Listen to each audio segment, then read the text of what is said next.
As early as April of this year, I set a goal of 100%ing Baldur's Gate 3 in a single playthrough, to test if it's actually possible. Technically speaking, it is, but it is incredibly difficult and requires a little bit of forethought.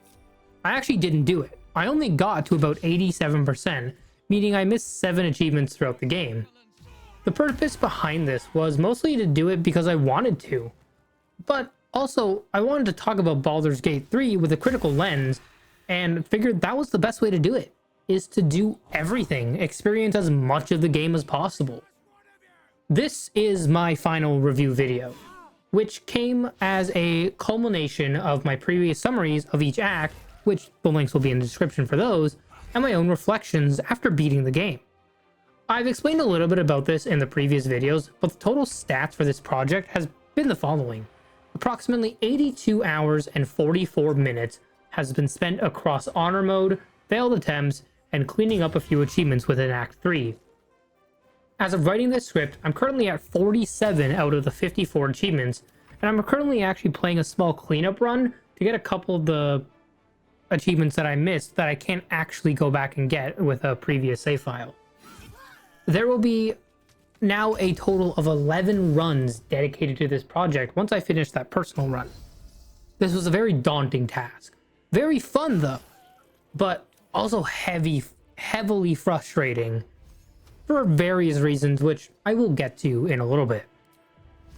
So now onto the format behind this video.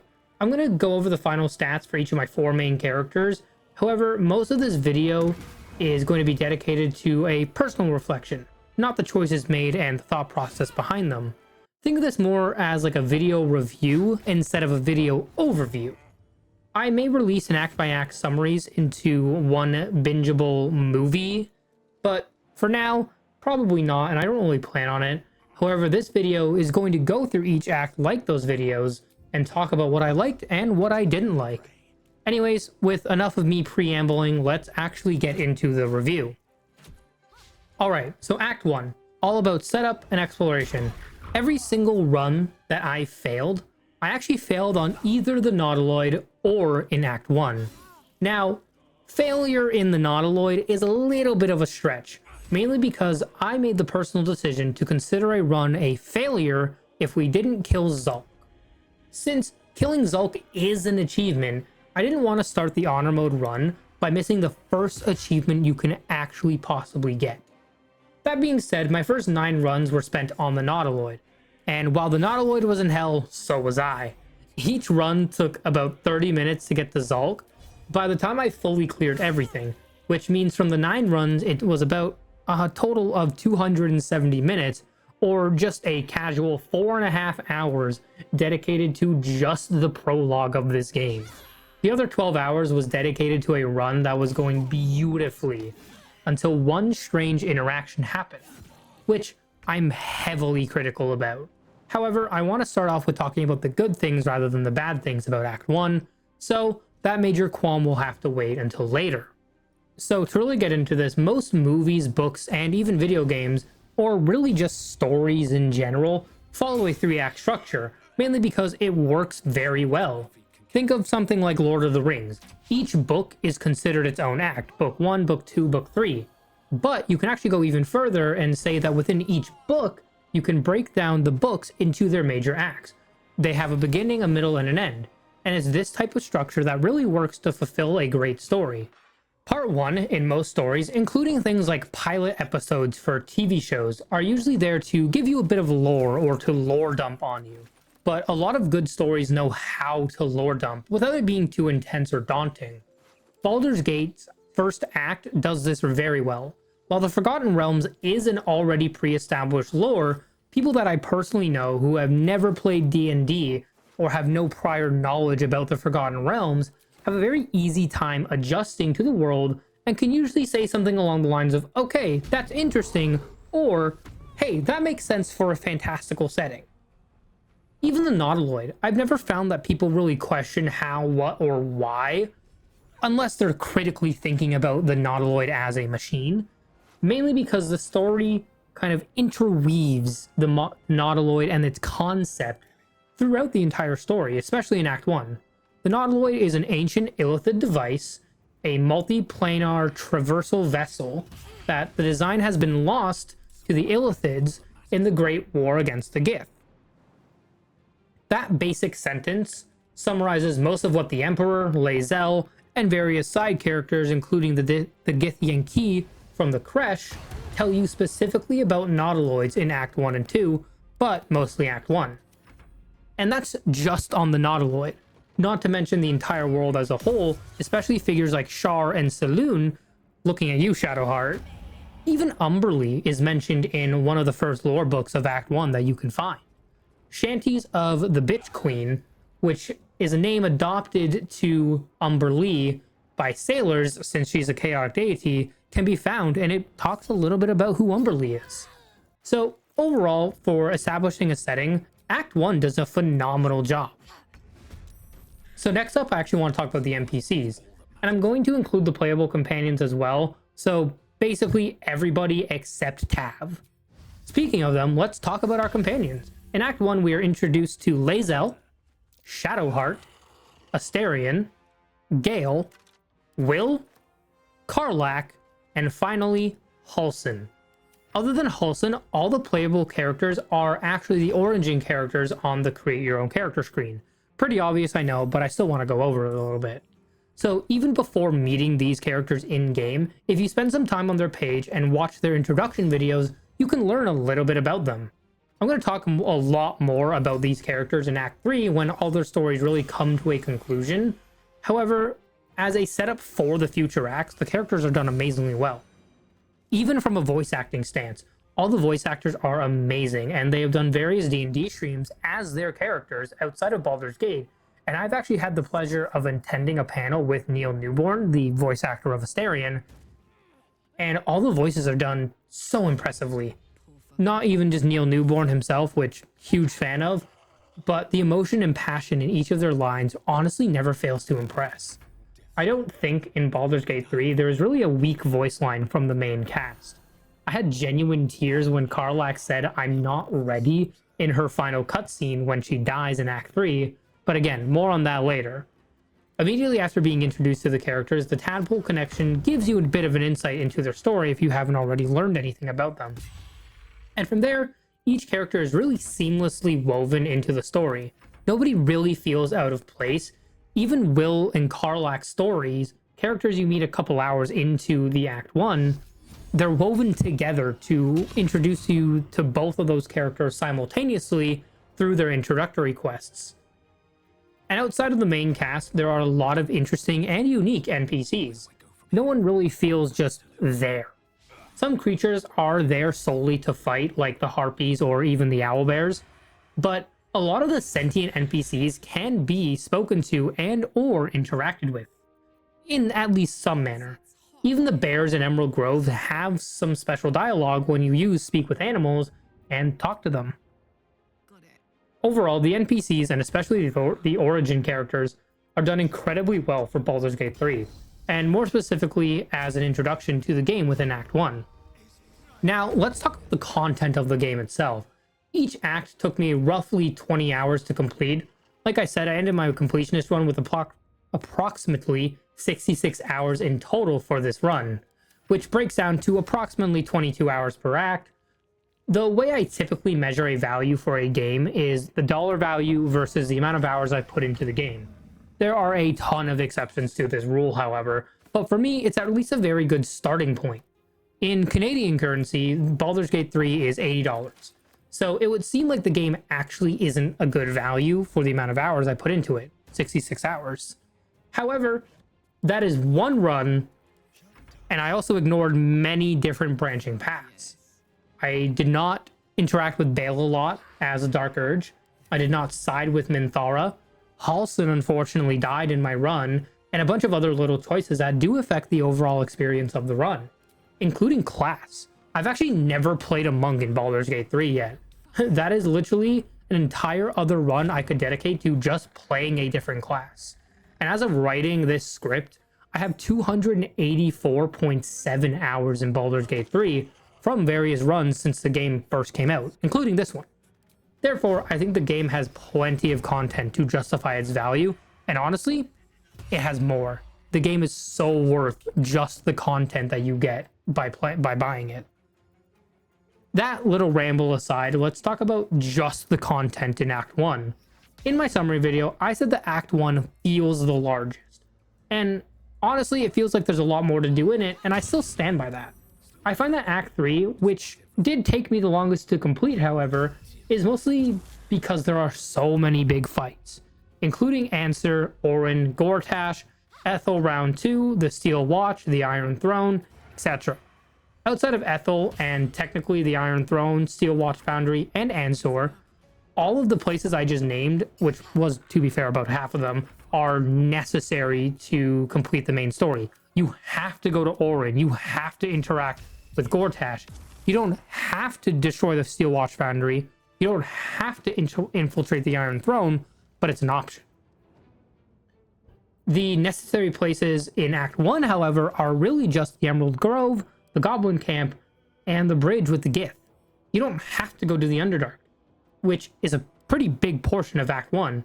All the optional places are really the Harpies, the Underdark, Ethel Round 1, the Paladins of Tyr, Joaquin's Rest, the Kuotoa Cave, the Arcane Tower, which, to be fair, both of those are in the Underdark, the Zentarum Lair, the Owlbear Cave, and probably a couple more that I'm probably forgetting. It's a little bit of a big ramble, I know, but basically what I'm trying to say is that there is a lot of missable content in Act 1 it's just purely optional. You don't have to do it. And it just makes the game seem so much bigger than it initially appears.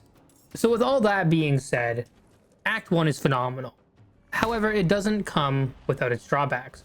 There aren't a whole lot of issues I have with Act 1, but I have found a couple little bugs or strange interactions with the game that are actually heavily game-breaking. So let's get into what I actually didn't like about Act 1 and some major gameplay issues I found were present. So I've been teasing a weird interaction that broke my Act 1 save just a little bit.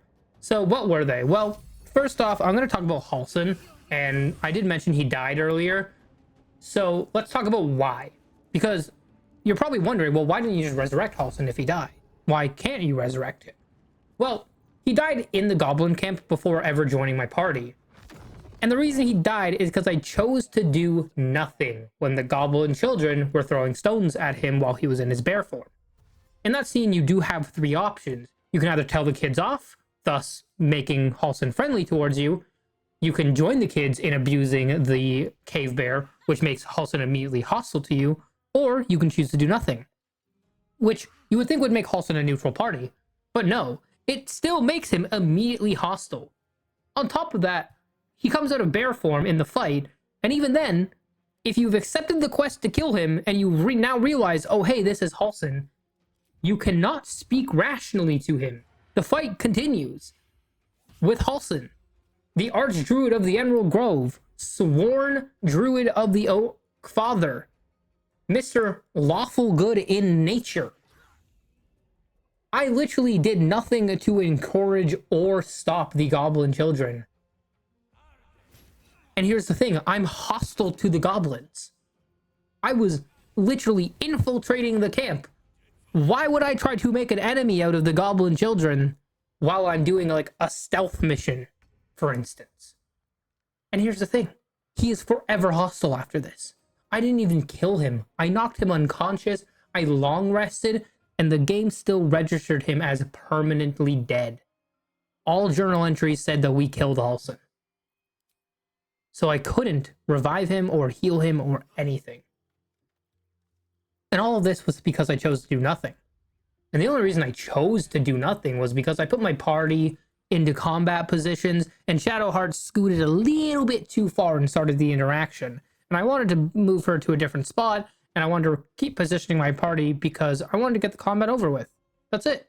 I literally just wanted combat to go quicker, so I stealthed my party in, and then Shadowheart got pulled into dialogue, and I thought doing nothing would buy me some time to continue to set up my stuff. And yeah, that's it. I got pulled into dialogue and couldn't get out of it, basically. And at the end of the day, like, my biggest issue isn't even the fact that I lost Halsin. Honestly, other than curing the Shadowlands, I'm not really that upset about losing Halson. I never really cared too much or too little for the character. I just kind of thought, he's a cool druid. What I'm mostly frustrated with, in a game that has good, neutral, and evil as its kind of moral spectrum, the neutral option still leads to the evil outcome. In what seems to be a neutral option of literally do nothing so that nothing will happen, something still happens, and it's evil. It is the evil ending, in quotations. So it locks you out of a massive side plot to try to be neutral in a scenario where being neutral seems like to be the better option. Or at least to be the better option for me when I was doing honor mode.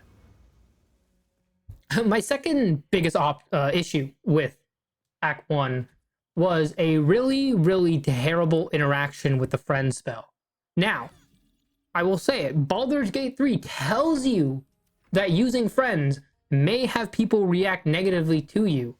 And up until the point in this save file, which was about 10 hours worth of all the social interactions, I've been using friends, and I've had attitude reductions. It's been like a -10, -20 towards my Tav character, but I've never had anyone outright be hostile or like attack me.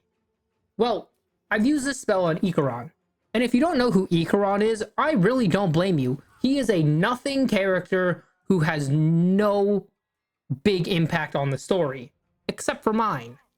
He is literally one of the tiefling refugees that appears in the camp during the large celebration after you've beaten the goblins. He's the really mopey one that you can try to persuade to join the rest of the party. And literally, I decided to use friends on him because it was a DC 5, and I thought, you know what, instead of maybe needing to use an inspiration if we happen to roll in at 1, I'll just give myself advantage. And I have literally a 1 in 400 chance of rolling 2 nat 1s at that point. And you can probably see where I'm going with this. I use friends on Ikaron, guaranteed that DC 5 persuasion. Friends has a 10-turn countdown, which in the game's real time outside of turn-based mode is probably about a minute or 2. And like I said previously, I've used this countless times on other NPCs, including Shadowheart actually, and she got a negative attitude towards me for a moment. It reduced some of her friendship level. But no one has ever attacked me, including like Zevlor and other random NPCs throughout the game. So after talking to Will about him being a devil, Ikaron literally attacks me in camp. He draws his great axe or whatever he was wielding and attacks. Not a really big deal. I planned on just knocking him out and moving on because I was like, well, this one random guy wants to attack me. However, all the NPCs in the camp joined the fight, including Halson, including Zevlor, anyone not in my party like Lae'zel and Will and Gale, they joined the fight. The Tiefling refugees joined the fight. Everybody was in this fight. Some of them were hostile, some of them were neutral, some of them were friendly. I believe it was Zevlor who was on my team, and there was a couple refugees not who were directly hostile. So, I immediately, on my first turn, I believe it was Astarion who went first, I toggled passive mode on, where we wouldn't kill anyone. And then Astarion does his damage and knocks out one of the refugees. Then it goes up to Zevlor's turn, who then immediately searing smites the nearest hostile refugee, critting them and instantly killing them. Which he then screams out something like, "No, how could you?" And then immediately turns hostile to my team, since my team killed one of his refugees and one of his allies, essentially. And I'm talking about the one he killed. Zevlor killed someone and turned hostile to me for killing them. So then the entire camp decided I'm a bad guy for killing an innocent tiefling refugee, and they all went hostile. And here's the thing. You can't just kill Lae'zel, Will, and especially Gale. You can't just kill them because they are major NPCs. And also Halson, but you can kind of get away with killing Halson. So that's the thing. I had to slaughter the entire camp, including Gale. I had to knock them into death saving throws and then kill them, because if I revived them or healed them, they are still hostile towards me. If you know anything about Gale, When he dies, his corpse begins to emit a necrotic aura that damages and then kills anything inside of it because of his nether orb. So that's the thing. The orb started killing everyone else in the camp, including Scratch. Yeah, Gale killed Scratch in that game. So people just started getting caught in the necrotic aura, and I couldn't revive Gale, because when I did, I revived him using his little magic pouch thing or whatever. He was still hostile, so I had to kill him again. So I had to slaughter every single person, including Gale, suffer the consequences of killing Gale, which I did. I did all of this. I won the fight. But then Karlach left my team because she was horrified by my actions. Asterion and Shadowheart decided to stay with me, but that meant I was in honor mode with only 3 characters available, unless I got a hireling. So I ended up just forfeiting the run. I walked into the nether orb and allowed myself to die. I stopped taking the friends cantrip, and I don't think I ever will, including in regular D&D, because yeah, there's no way I can take that ever again. It gives me like PTSD at this point. So I've always considered Act 2 to include the Grimforge, Temple of Lathander, and the Githyanki Crash, even though it straight up doesn't. Act 2 truly begins when you enter the Shadowlands, either from the Grimforge or from the pathway outside the Temple of Lathander. I, however, don't care, and will always include these 3 places as a part of my Act 2 talks, since, to me, these places are so far removed from everything else within Act 1, they don't count, and since I'm on the internet, I get to say I'm right and you're wrong and refuse to elaborate any further. So, Act 2 to me is actually pretty underwhelming, and there's nothing that really truly stands out to me, and honestly, it's going to reflect on this review. I'm not really talking too much about Act 2. It wasn't bad, per se, but it also wasn't great. At least not as great as the rest of the game. The best part of Act 2, for me personally, was Ketheric and Merkel, which, yeah, of course, it's the finale of Act 2. Of course it makes sense that it's the most memorable part. But, like, literally, that's the only thing I can really remember. I remember bits and pieces of the Shadowlands, but honestly, if I were to give Ketheric and the Merkel fight and the whole scenes behind them a 9 out of 10, I'd give the rest of Act 2 maybe a 5 out of 10. Yes, like I said, there are some cool characters. Karnis, the little Drider guy, amazing. Love that guy. But even after seeing him the first time, the shock and awe of it kind of dies off. He's not really given much depth. He is a guide for the cultists. That's about it. Not really explained how he became a Drider, who he was before that, all that stuff. The Gauntlet of Shar, it was fun, and I never actually found the rat guy on my first playthrough of the game, so finding him was really weird and kind of cool, but no matter what you do when you talk to him, he fights you, and that's it. There's nothing really done with him. He's just kind of there to fight. I will say, the huge turn in Shadowheart's story is done immaculately, though. The Shadowfell feels a little bit weird, since in regular D&D, it's a mirror world. Think like the Upside Down from Stranger Things. It's supposed to mirror the physical world. But in Baldur's Gate, it's more what the astral plane is already established as. You know, they have the low gravity, the kind of floating rocks, nothing for miles when you look off into the distance. So for me, that was a bit of a letdown, knowing about that the Shadowfell is actually just the material world. But you can argue that maybe the Shadowlands is kind of the Shadowfell bleeding into the material world, but that's a whole thing. So yeah, like critically looking at it, it was a bit of a letdown to go into the Shadowfell and see basically just astral plane but dark. But yeah, the area was cool nonetheless. Shadowheart's story really comes to its climax here. Her biggest 3 options are really dying, becoming a Dark Judiciar, or freeing herself from Shar and embracing her true heritage, which all of the options are cool and interesting in some way. I mean, death is kind of the lamest one, but she dies for her cause, which is honestly intrinsic to her character. So yeah, given my track run with Honor Run, Shadowheart dies here in my thing. I explained it in the Act 2 summary. I did what I had to do for her to not kill Nightsong, because I don't look anything, I don't look up the story beats in advance. I really only look up fights for Honor Run.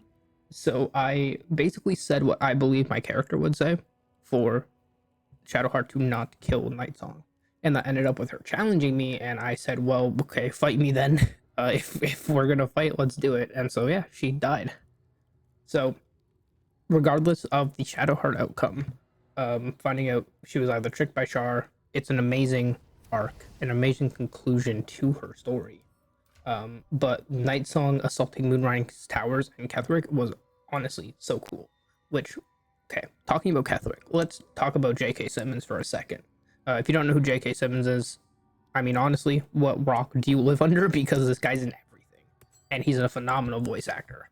The first time I ever heard J.K. Simmons' voice, and technically also saw him, was in Sam Raimi's Spider-Man. So from like 2002 or something like that. I'm also familiar with his work in Legend of Korra, Invincible, and even Portal, Cave Johnson, if you don't know that. But seriously, when doesn't J.K. Simmons deliver a good character? Like, J.K. always has good lines and a good character. I challenge you, name me a bad character from J.K. Simmons. I bet you cannot. Yeah, I will prove you wrong. I will go out of my way to watch whatever you name he is bad in, and I will watch it critically and tell you that he is still good. I wasn't even a fan of Legend of Korra, but Simmons was amazing as Tenzin. That's hands down. Okay, little rant aside, back to Baldur's Gate. Ketheric and Merkle fight, and even the colony were some great moments. But like I said, it's the climax of Act 2. It had to be good. And it's a massive turning point in the story. It's the end of the second act. You are 2/3 through the game. They had to deliver something big. And they did. It was a huge spectacle.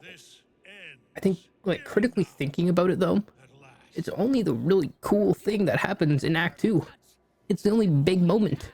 Like, think Act 1, you had the Goblin Raid, you had the Goblin Raid Part 2, you get to raid the Goblin Camp, all that stuff. Act 2, you're kind of just wandering aimlessly in the Shadowlands, fighting shadows. And then you go to Moonrise. That's about it. It's not really engaging in any way. Okay, so let's talk about Act 3. Like I said in the summary video, Act 3 actually took me the longest in playtime for Honor Mode, but honestly I found it's because all the fights were a lot bigger. It ate up a lot of the time, but what was really great was its actual introduction. The Gith assault on both the Prism and the camp was handled really well. While this wasn't my first time experiencing it, when I first did, I had the feeling that something was off since going to camp and going to long rest, but it was between the transition areas. And I've heard online, and I've actually personally agreed, that the main enemy, and in this case is enemies of Baldur's Gate 3, is the Dead 3. And while the Absolute is the final boss, the Dead 3 and their Chosen are the main villains. And honestly, yeah, it makes sense. If you really break down the true story of Baldur's Gate 3, which I learned through a lot of different lore bits throughout Act 3, for various NPCs, is that the Child of Baal, which is Dark Urge Tav, teamed up with both Gortash and Ketheric to create what is now known as the Absolute. Dirge Tav was doing what Orin is currently doing when we start Baldur's Gate 3, causing panic in Baldur's Gate through a series of murders, while Ketheric raised the armies of the Absolute, and Gortash weaseled his way into power. Before all of this, Dark Urge Tav, Ketheric, and Gortash used the Devil's Fee to punch a hole into the House of Hope and steal the Crown of Karsus from Raphael. They enacted their plan to use the Netherstones to control the brain and rule together. However, Orin usurped Dark Urge Tav in an attempt to become Baal's Chosen. Tav was then implanted with a tadpole and cast aside, while Orin claimed the Netherstone and then the place as Baal's Chosen. Then the game begins. The fight against the Absolute is a direct result of slaying the Dead Three's children, and is the more finale than the main enemy. The Absolute, for the most of the game, was just the Netherbrain being puppeteered by the Netherstones, and then the Chosen. Thinking about the game's story in this manner, I think the main villains are actually really well done. I cheesed a lot of the fights with them, which made them pretty trivial, but the intended way to fight each of the bosses is actually fairly difficult, and each of them have unique mechanics. Honestly, looking back, I think Orin should have gotten some boost beyond just the unstoppable charges, like our good Sir Servrock had. He was much scarier than Orin as a fight, and implementing a similar mechanic to his could have made the fight with Orin so much more terrifying and dangerous. Something along the lines of Orin can summon echoes which then, if you slay those echoes, they grant her a single turn or maybe even a permanent buff. And there's a bunch of different echoes that can spawn, similar to how Sevrok had 3, but Orin maybe could have like 6 or even like 9 possibilities, and they give her instantaneous buffs. I think this, just opposed to a lair action that gave her unstoppable charges, would have made the fight at least a little bit more random, unpredictable, but also a little bit more terrifying. I also think that Bane and Ball not summoning avatars was a little bit of a letdown. My first time playing Baldur's Gate and seeing Merkel for the first time, I heavily assumed that challenging Orin and Gortash would lead to a similar outcome. Fight the Chosen and then fight the avatar of that god, since you destroyed their only way to fulfill their master plan. The fight with Orin, and even though her Slayer form, it was also underwhelming, although cool, so I was anticipating a phase 2, and then there just wasn't. Same with Gortash. He just got a big, punchier, and he could summon some insta-kill fists. It was kind of cool, not really, bit of a letdown. Yeah, honestly, Ketherick got the best treatment. Phenomenal voice actor, cool position of power atop Moonrise, neat invulnerability ability, killer cutscenes, and then a phase 2 that had a crazy skeleton man just telekinetically pull the scythe that was big chillin' in the room that whole time. I'm definitely not stealing that scene for my next campaign. Okay, so let's talk about characters and the conclusions to each of their arcs. Once again, we're talking about Lae'zel, Shadowheart, Astarion, Gale, Will, and Karlach. So let's do the ladies first. First up, Lae'zel. Lae'zel starts out as a harsh, judgmental, bullheaded, heavily racially prideful, as is Gith culture, since most Gith do believe they are better than everyone else. But by the end of the campaign, especially if you romance her, she is more open and certainly more thoughtful and thinks for herself instead of following her culture blindly. She learns to question things with a critical lens ever since she learned of Vlaakith's lies. Shadowheart, starting out, was definitely my favorite character, and a lot of it comes from her character development. She starts out as a secretive, mistrusting, harsh person. She becomes compassionate, trusting, trustworthy, especially after she learns about her true heritage. She goes from a devout follower of Shar to realizing, mostly on her own, that she was tricked and stolen from her home, where she was being brought up by Selûnites. Okay, so the last of the ladies, we got Karlach. Karlach's personality doesn't really change too much because that isn't what her story is about. Both Lae'zel and Shadowheart have these journeys of self-discovery, almost. Karlach already knows who she is, and she's proud and happy with who she is. Karlach's story is about embracing life in its everydayness, and learning to be content with your circumstances and not allowing them to get you down. Now, Karlach does actually deal with some of her circumstances and situations in a bit of an unhealthy way when you try to talk to her about the future that she's going to confine herself to. But, you know, if you were condemned to death or an eternity in the physical hells, you'd probably want to shut it out and live more in the moment. Well, I know I would. Karlach's story can really go one of 3 ways, with 2 of those paths being decently similar. Scenarios 1 and 2, Karlach stays as Karlach by the end of the game, and she either has to return to Avernus because her engine can't handle the material plane. So she either dies, which is scenario 1, and she ends up dying happy, but she still wishes she could experience her freedom even for seconds more. Scenario 2 is you and Will go to Avernus with her, so she won't be alone. This is a great outcome for her, and could even lead to a similar little side story, something along the lines of like descent into Avernus. Somewhere in there, getting the ability to either wish back her heart or fix her engine so it can function on any plane, not just the Hells. Scenario 3 is currently the quote-unquote best option for Karlach, given her character. She becomes the Illithid, consumes Orpheus, and confronts the Absolute. In this scenario, Karlach gets to be the big hero she likes to be, and the transformation into an Illithid prevents her from dying from her engine. She is still Karlach, but now her physiology is changed. Even if she's just a little bit more tentacly than usual, she is Karlach. She gets to live, do what she wants to do, which is something she values heavily. And she doesn't have to go back to Avernus either. Next, we move on to Astarion, and Astarion's story is all about revenge and freedom. Astarion hates Khazad-dûr. Who wouldn't after 200 years of slavery? Astarion can either become the vampire ascendant or not. If he doesn't, after the fight with the Absolute, he quickly begins to burn up in the sunlight and he slinks off into some alleyway or sewer and essentially is never heard from again. If he becomes the vampire ascendant, he is finally free, but he lusts for more power as he always has. Astarion has never been a good character, no matter how much people flaunt about him. He is the hero not because he wants to do anything about the Absolute, but it's actually because doing nothing directly affects him. And it affects him in a negative manner, specifically. If given the choice, the Astarion would completely control the Absolute. He is a chaotic neutral, if not even a chaotic evil character.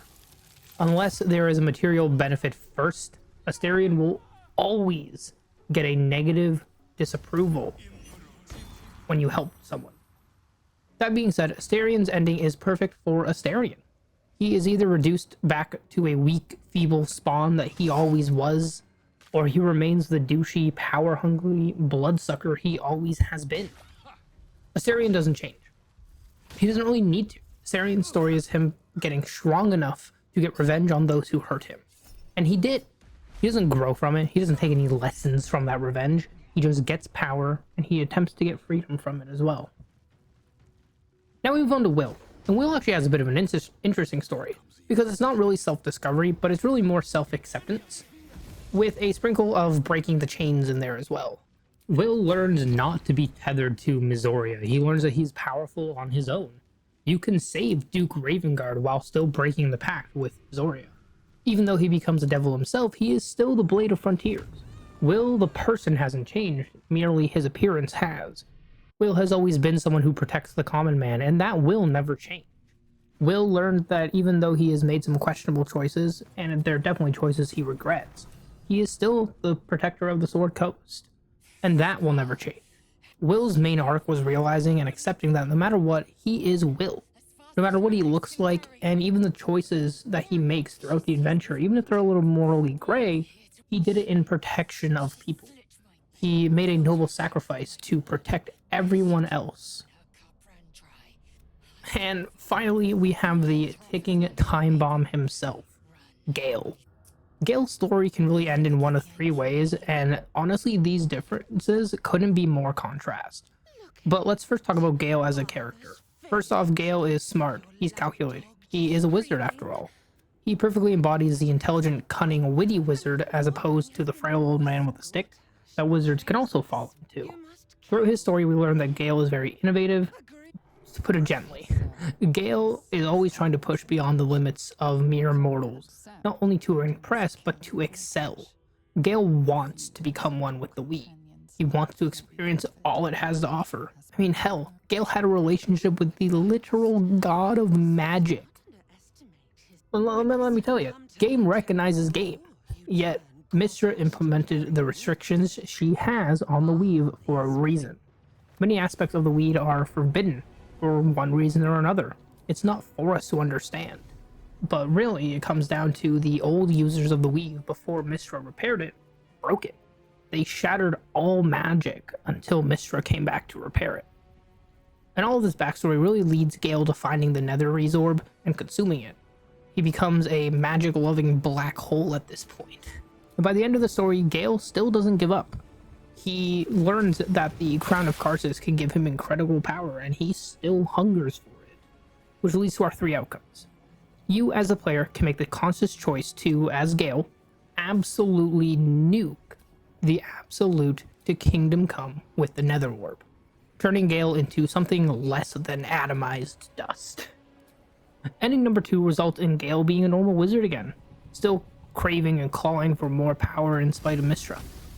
Finally, scenario 3 is Gale claims the Crown of Karsus and he becomes the god of the Karsus Weave, with new magic available for mortal to utilize.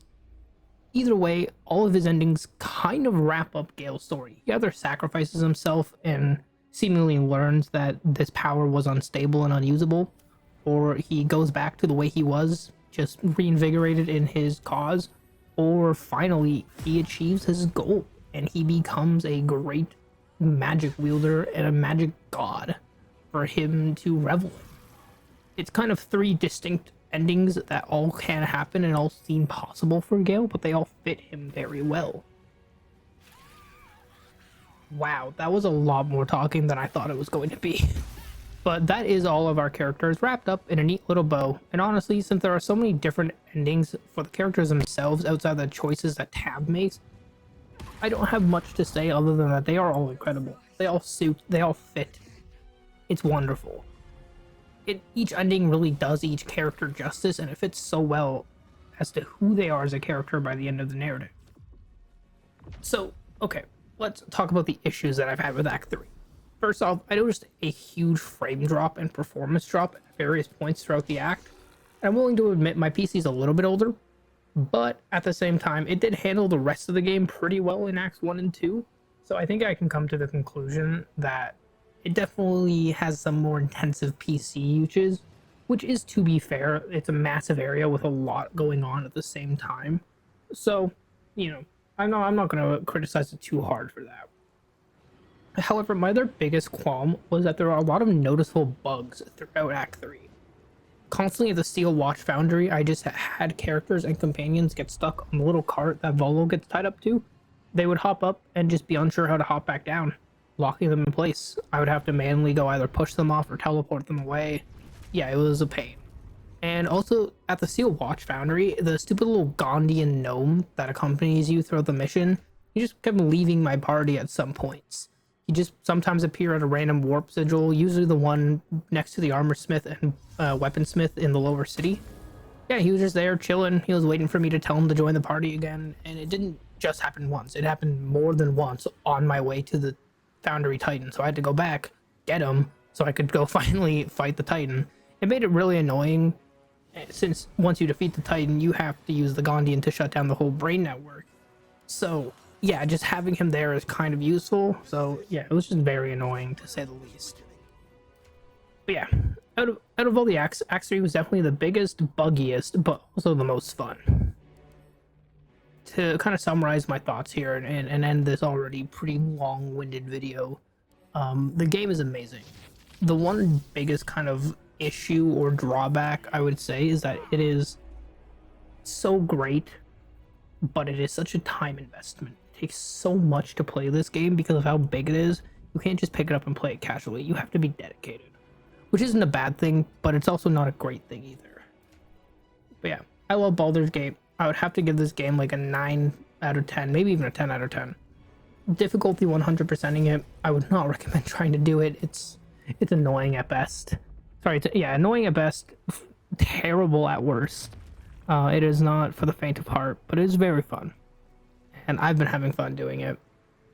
But yeah, this has been the Completionist Files pilot.